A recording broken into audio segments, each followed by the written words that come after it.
WTBQ. Hello, my name is Marina K. Solario from the Red Shutters, a full-service decorating and design company located in Warwick, New York, on Railroad Avenue, just across from the train station. Warwick is about an hour north of New York City and is a wonderful place to visit with many restaurant shops and the farmers market every Sunday. We at the Red Shutters, we serve our clients every day to introduce style, taste, and help them make great decisions. We are here today on The Style Show, a show about decorating, fashion, and fun. We welcome you and encourage your friends to listen. They can log in from anywhere in the world to www.wtbq.com and hit live. They can also call in at 845-651-1110 with questions. In a few minutes, Jaime Cohen from Samuel & Sons, the premier go-to source for designers for trim, will join us. But in the meantime, I want to tell you about some local events. I want to remind everybody, if you haven't already been to the Metropolitan Museum of Art to see the latest show at the Costume Institute, the punk show called Chaos to Couture, I encourage you to visit. It's a terrific show, and that will be going on through August 14th. I would go early because it gets very crowded as you get toward the closing date. So that's something kind of fun and an easy way to stay cool inside and walk through the museum. It's a great show. Also, I want to announce that I will be doing a series of 3 workshops at the Tuxedo Park Library this fall, on September 12, October 10, and November 14, including Your Home is the Story of Your Life, Use What You Have Decorating, and Trend or Fad Smart Decorating Choices. And if you would like to sign up to receive information about those workshops, you can log into our website, which is www.theredshutters.com, and sign up for our email, and you will receive the notifications of our free workshops.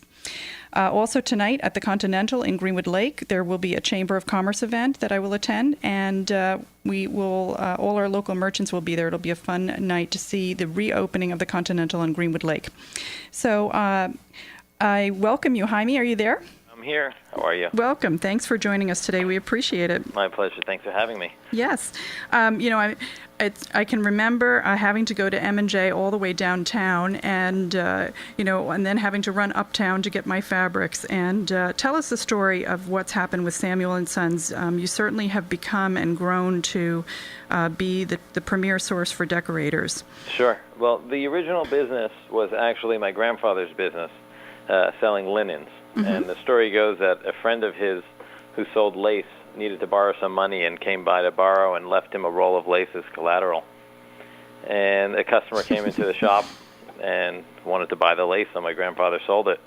And when his friend came to repay him the money, my grandfather told him, "I don't want any money, I just want more lace." And that's how they ended up in the trimming business. Wow. So that was in the late 30s. So we've been in the trimming business for over 70 years. And it's really grown, it's changed. And the original business after the linens was M&J Trimming, which my grandfather and my uncle started. And eventually my father, Sam, had joined and grew it into the business that it is pretty much today, a leader in the garment. Right, I can remember running down to the Fashion District. That's where you were originally, and that's maybe, 17 years ago. And that's what the main business was really garment trim. Lace. Right, it was buttons. For everything. It was whether you wanted to trim lampshades or a garment, that's where you went. Exactly, and it's still pretty much the same today. And my father had seen the opportunity to expand into trims for interior design, and he did that. That was probably about 18 years ago or so, and it was a separate store. And all the designers like you used to tell him, "What are you doing down here in the garment district? You should really be in the design center in the D&D building." So he started looking for space. So we found the building right next door to the D&D building. We started fixing it up, and during the construction, we ended up having a big fire next door to us in the garment district, and the whole building collapsed. And so we were without a store for about a year until we got open here. But once we were here, we really established ourselves and have been fortunate and have grown a lot in those years. Right, and I frequent the D&D building often, and it's just so convenient to be able to go with your client, or even if I'm in there alone sourcing fabrics, be able to pick things up and then just come out, turn right and walk into your incredible showroom, which has everything. Yeah. And our listeners can go on to www.samuelandsons.com. That's correct, right, Jaime? Yes, that's right. And see the incredible variety of trims. I think they have over 15,000 trim options. And when we say trims, we're talking about tassels, borders, braids, gimps, fringes. Tell us more about how your customers use trim in their projects. Trim is really, for the most part, a detail that customers will use. Most of the orders that we do will be braids, cords, and fringes. For upholstery, to outline upholstery, they'll use a cording or a piping. And for drapery treatments on the edge, on the leading edges, they'll put fringes or braids. But there's really a million ways that it can be used, and sometimes designers need to use a trim. There's certain fabrics that workrooms will tell you when you try to make it into a self-welt, where they try to put that as a piping, like a thick mohair. It just doesn't work well as a piping, and they'll send their designers in to come pick a trim instead.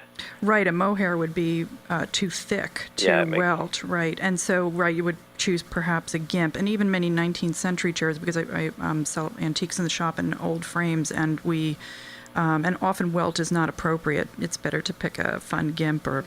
Yes. And you have terrific ones. You also see on a lot of wood frame pieces, like old chairs or even more modern chairs, but they'll staple the fabric down onto the frame of the chair, and rather than leaving those staples exposed, or the nails as it used to be exposed, they would cover that over with a decorative gimp, just a narrow flat braid that would go over it. Right. So is tassel? Tell us about, there's tassels and then there's tassels. We were talking, you and I spoke yesterday about the incredible and elaborate quality that can wind up in a tassel, and and there's ones that are inexpensively made, but then there are ones that I look, and I'm working now on Liberty Hall Museum, and we just chose an absolutely beautiful tassel for the swags and jabots in the dining room there, and it's one of your beautiful trims. Right. So when we're talking about tassel fringes that you're using for the swags and jabots, almost all tassel fringes, at least all quality tassel fringes, are handmade. And by that I mean they're tied by hand, they're cut by hand. So a lot of work goes into them. There's a lot of work that goes into them, and that's a lot of the reason why they're a little more expensive than let's say a braid or a cord or something that can be woven on a loom or done by a machine. There are some really cheap quality tassel fringes out there. Marina, I was talking to you about that yesterday, where if you're not educated and you don't have an eye for it, you might not notice it. But once you start looking and understanding a little bit about trim, you'll see it right away and be able to tell the difference. Right, exactly. And we have many great examples. As a matter of fact, I just picked up about a dozen of them for the museum project. So if any of our local listeners would like to see the quality of Samuel & Sons trim, they can stop in the shop. They're right in the back in the studio on the table right now. And they're absolutely beautiful and really get a sense of the quality. And they can really make a big difference in the project. This morning I shared a photo from your Facebook page on my own page, and our listeners can go on to the Red Shutters and like our Facebook page to see great example of even a modern application where you take a flat braid and then position it into a design on a pillow can be a striking effect. You did it on blue pillows with green braiding, and it really was striking, and I already got a lot of likes. I was very excited. One of the interesting things is that a lot of people, when they hear trimming, they think of something very traditional, very fancy, very over the top. Right. When customers come in here, when designers come in, a lot of them are surprised to see how many things that we have that are a little more contemporary, very clean, and can be used in more contemporary or transitional designs. We definitely have a lot of the traditional too. Mm-hmm. Right, you've got a big mix, and my customers know that I like to do a mix of modern, traditional, tribal, and fun, and I think you actually have all that as well. We have that too, yeah. And you have a lot of fun things, actually. I wanted to talk to you about that. What I'm so struck by when I go in the showroom, and you just almost want to play with all of it, are all of the wood types of tassels, and there's glass and crystal and pearls. There's amazing objects. Say more about how you're getting into more of that. That's a more recent thing, it seems. I don't remember seeing that 20 years ago.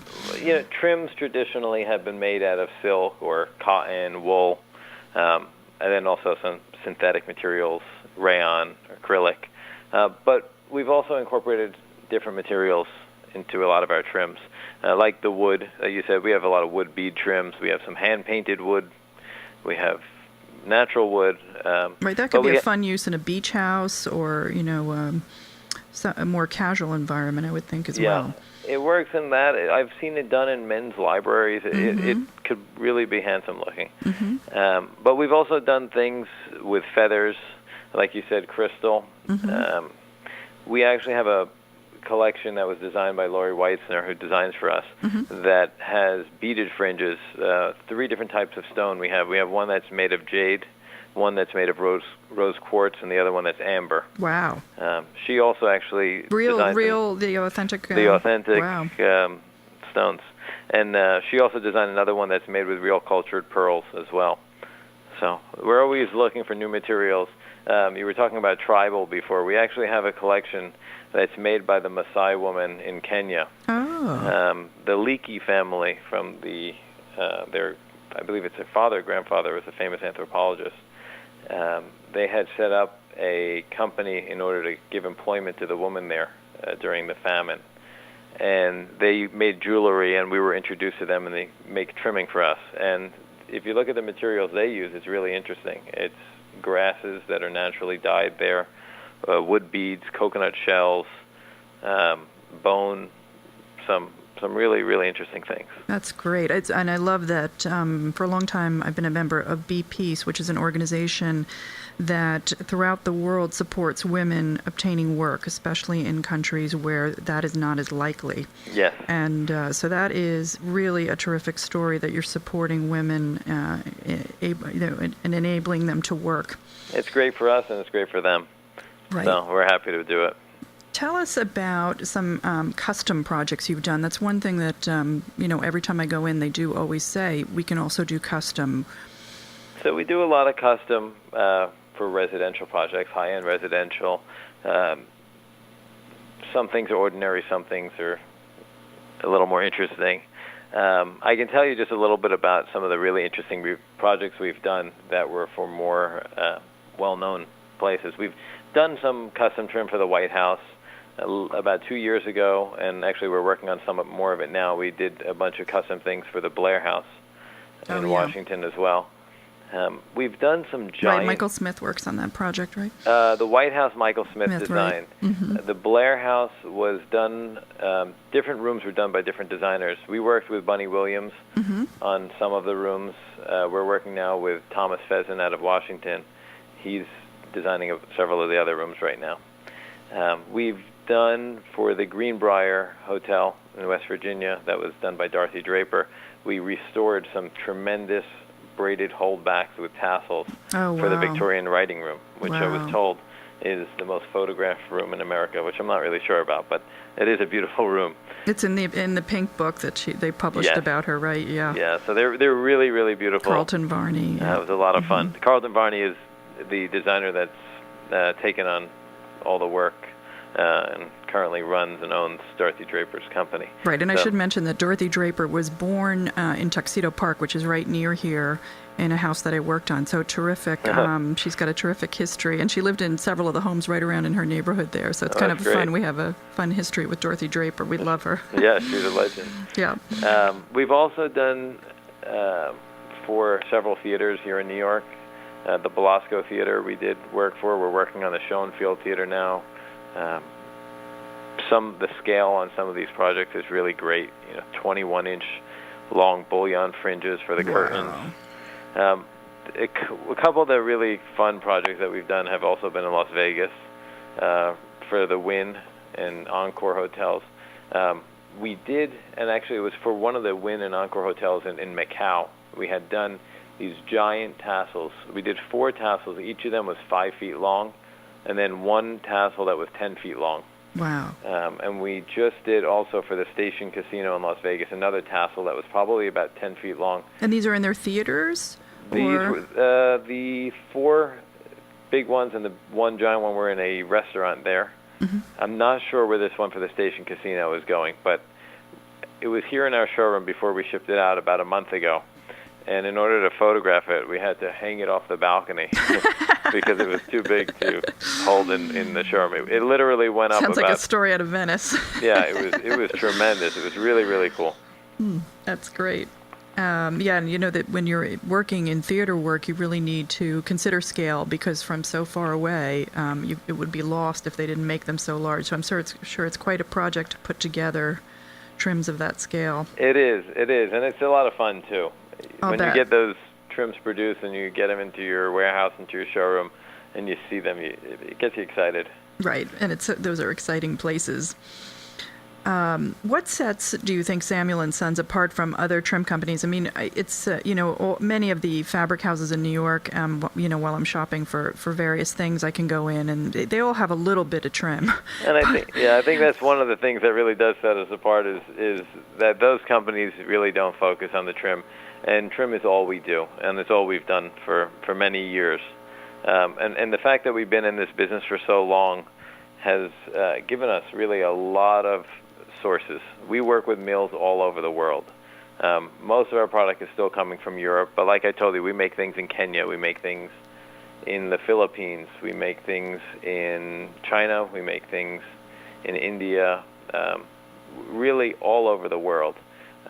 So when you go to another company, if you try to do anything that's out of the ordinary, most of these companies will have a very, very hard time trying to make it, if they can even do it at all. Right, and I also noticed that your stock is usually always available, and that's a big deal too to designers. We get very frustrated when we go try out to of keep stock. everything in stock. You said we have about 15,000 items, and it's true, to try to keep all that stuff in stock is it's a very challenge. difficult, and it's expensive. But we do it, and I would say about 98% of our orders that are placed every day are in stock and generally shipped the same day.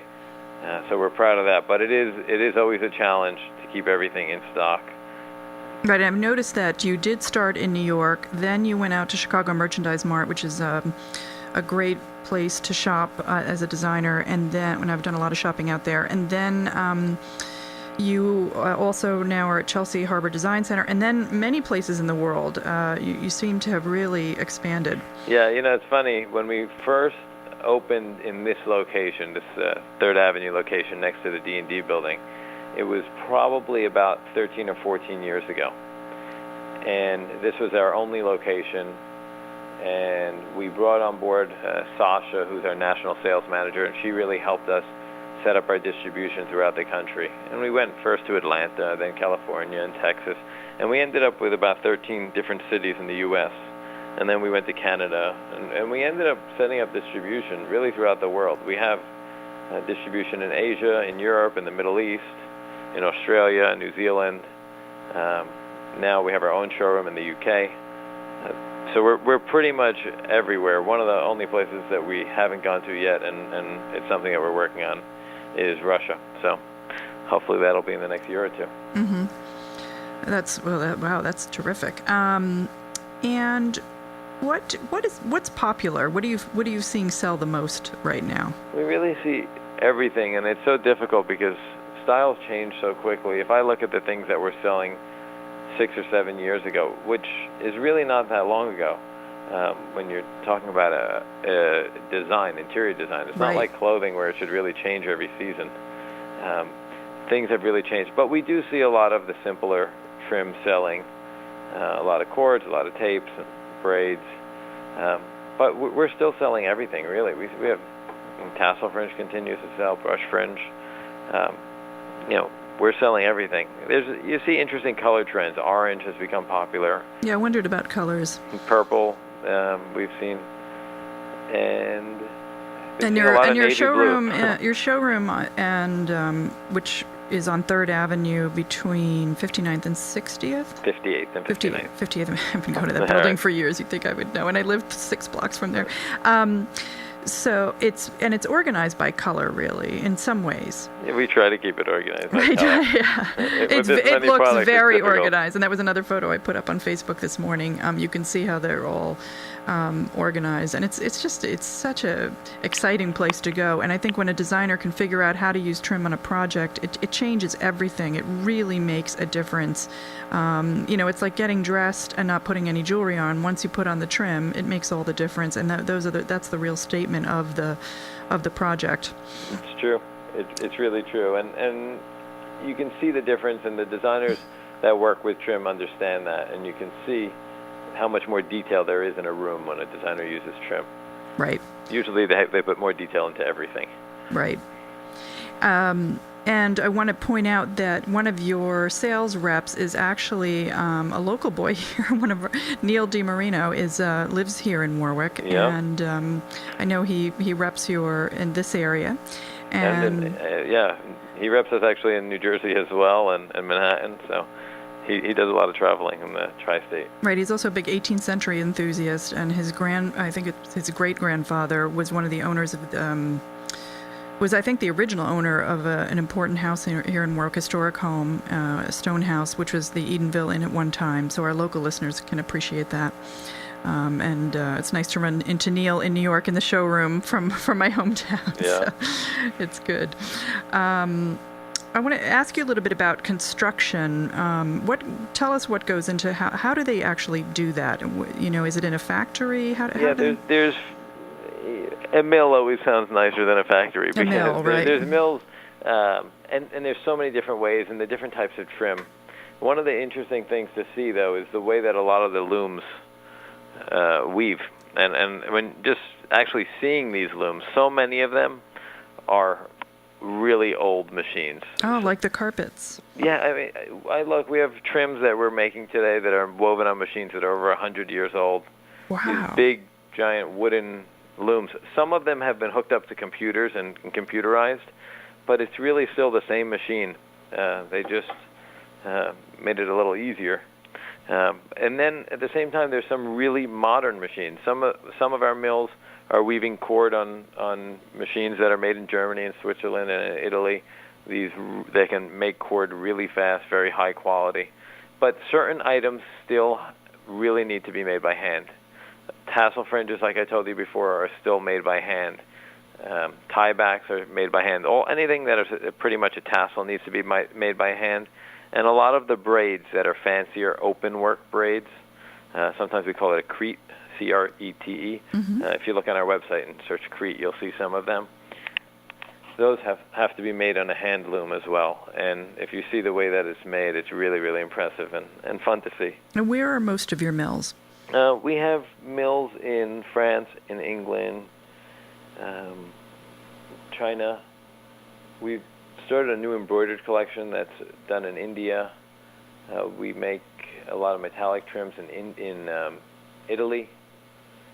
We do, so all over. Yeah, really all over. And the flat braids, where do they make those? We do some things in Belgium. The flat braids everywhere. A lot of them from the UK. Some of them from China. Some of them from France. Some of them, there's actually a very well-known, very high-end trim manufacturer that we work with. That's a French company, but they have 2 factories, 2 mills. One of them's in Vietnam, one of them's in Tunisia. And the main reason they have them in those countries is there's so much detail that goes into that product, so much labor, that it's simply just too expensive. Right. To try to manufacture that in France. So people are actually sitting there hand-tying the tassels. Hand-tying the tassels, hand-wrapping. That one mill in Vietnam and Tunisia, they don't even use a machine to make their cords. Even their cords are made by hand. A funny story, every time I get the cord from them, it comes in really short lengths. Usually it's around 14 or 15 yards long, whereas all the other mills, I'll get a piece that's 50 meters or 54 yards long. So it was really frustrating because we always end up with these little pieces left over. If a client orders 10 yards, I have to cut it. And at the end, I went to the mill and I told them, I said, we really need to get 50-meter rolls. I can't use these. And they said, well, our cords are all made by hand, and the room is only that big, so we can't twist a cord 50 meters long. We can only do it 15 yards. Wow. So it sounds like you're very in tune with what's happening in the business. It's, a tribute to you. That's a lot of work to be able to oversee, so many various trims all over the world. That's a big job. Yeah, well, we have a great team here as well. It's I work with my brother, my father. Right. Tell us a family story. I mean, it's you've managed to survive as a family a long time in business. It's a great story. Yeah. So originally it was my grandfather and my uncle. That was M&J. That was Michael. Who was my grandfather and Joe. My father is Sam from Samuel and Sons. We had changed the name of this division about 10 or 12 years ago, and my father's still involved with the business. My brother Michael and I are involved every day. But we have really a great team. I would mention people, but there's too many of them. We have about 50 people in the company, in our various showrooms and our warehouse and national sales and really throughout the country. And then we have all our rep showrooms that have contributed a tremendous amount of work and really contributed to our success. That's great, and it's a tribute to your family for, being leaders in this industry, and we as designers are very grateful. I want to remind everybody today that we are on the Style Show, and we're delighted to have Jaime Cohen here. He's the vice president and owner of Samuel & Sons, one of the premier, really, trim go-to source for trim shop. For trims in our various projects, and again, they have wonderful tassels, borders, braids, gimps, fringes. I'm getting tongue-tied, and you can see them if you live locally here and you're listening at the Red Shutters on Railroad Avenue, which is right across from the train station, and. You look at various trims that they have. I also get lots of compliments on your bags, Jaime. Those brown and orange bags. Everybody loves those. That was my father's with the ribbon. Contributed to that design. So that's sitting on the back table if anybody wants to see too. So you can go on www.samuelandsons.com, see the various trims and braids. We can get them for you at the Red Shutters, anything that you would need, and happy to help you figure out things in your projects, whether it be pillows. There is brushed fringe. There are flat braids that can be put on pillows. There are incredible tassels that can be done. And really, you can change the whole look of a pillow with trims. Same thing with curtains, with bed hangings. You can add trim to bed hangings. The possibilities are endless. So we encourage you to come visit us and see how you can use trim in your projects, and also to log on to www.theredshutters.com. Look at our portfolio and some of our projects there. I want to thank you so much for joining us. I appreciate it, and I look forward to seeing you in New York. My pleasure. Thanks for having me. Take care. Okay, bye-bye. Take care. Bye-bye.